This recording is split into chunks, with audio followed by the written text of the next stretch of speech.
जय श्री कृष्ण। राधे राधे। आज हम जानेंगे वैशाख माह की कृष्ण पक्ष की एकादशी वरुथिनी एकादशी के व्रत की महिमा, विधि और कथा। यह एकादशी पापों का नाश करने वाली, दुखों को हरने वाली और मोक्ष प्रदान करने वाली कही गई है। तो चलिए शुरू करते हैं। वरुथिनी एकादशी का महत्व। वरुथिनी शब्द का अर्थ होता है रक्षा करने वाली। यह एकादशी जीवात्मा को बुरे कर्मों, दुखों, रोगों और बंधनों से मुक्त करती है। इसे करने से सभी भोग प्राप्त होते हैं और अनंत में मोक्ष मिलता है। स्वयं भगवान श्री कृष्ण ने धर्मराज युधिष्ठिर को इसकी महिमा बताई है और इसको रखने से क्या क्या फायदे होते हैं। भाग्य खुलता है, अपार पुण्य की प्राप्ति होती है, श्री हरि की कृपा सदा बनी रहती है। वरुथिनी एकादशी व्रत कथा प्राचीन समय की बात है। नैमिषारण्य में ऋषियों ने पूछा, हे मुनिवर, कोई ऐसा व्रत बताइए जो समस्त पापों का नाश कर दे। तो उन्होंने कहा, एक बार युधिष्ठिर ने भगवान श्री कृष्ण से यही प्रश्न किया था। तब श्री कृष्ण ने बताया, एक बार नर्मदा तट पर एक राजा मांधाता राज्य करता था। वह बड़ा धर्मात्मा और न्यायप्रिय था। एक बार वह जंगल में तप करने चला गया। कई वर्षों तक उसने ध्यान किया, लेकिन एक बार वह ध्यान में कुछ चूक गया और एक भालू ने उसका पैर काट लिया। राजा ने रक्षा के लिए भगवान विष्णु का ध्यान किया। भगवान प्रकट हुए और भालू को मारा और राजा से कहा, हे राजन, तुमने तप तो किया, लेकिन तुम्हारा पुण्य अधूरा है। यदि तुम वरुथिनी एकादशी का व्रत करोगे तो सब दुख समाप्त होंगे।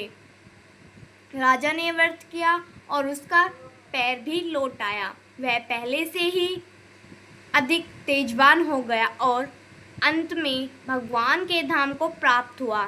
पूजन विधि।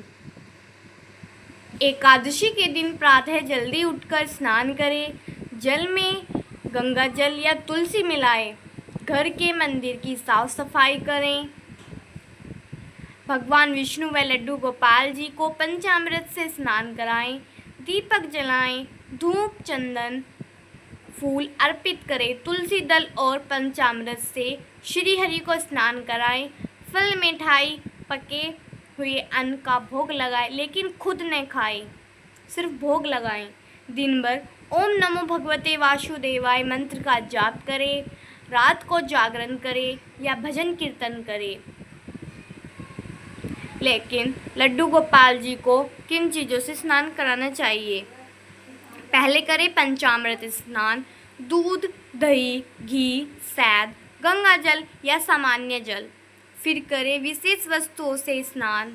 लड्डू गोपाल जी के स्नान के लिए इन वस्तुओं का उपयोग कर सकते हैं। इत्र मिलाया हुआ जल, गुलाब जल, केसर जल, तुलसी जल, चंदन जल, कोई सा भी जल हो। सबसे पहले गंगा जल से शुद्धि, फिर पंचामृत से, फिर गुलाब जल या चंदन से, फिर सूती कपड़े से पोंछकर सुंदर वस्त्र पहनाएं। फूलों की माला, मुकुट, बंसी, कंगन, पायल इत्यादि सजाएं। जिस दिन एकादशी आती है उस दिन घर, विशेषकर मंदिर में पवित्रता होनी चाहिए। गंदगी या अस्त व्यवस्था भगवान को नहीं भाती। शास्त्रों में लिखा है कि जहाँ स्वच्छता होती है वहाँ लक्ष्मी और श्रीहरि निवास करते हैं।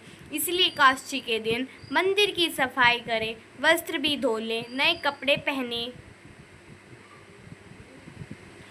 एक दिन पहले दशमी को ही सात्विक भोजन कर लें। दशमी की रात से ही लहसुन, प्याज, अनाज न खाएं। एकादशी के दिन ब्रह्मचर्य का पालन करें। क्रोध, झूठ पर निंदा से बचें।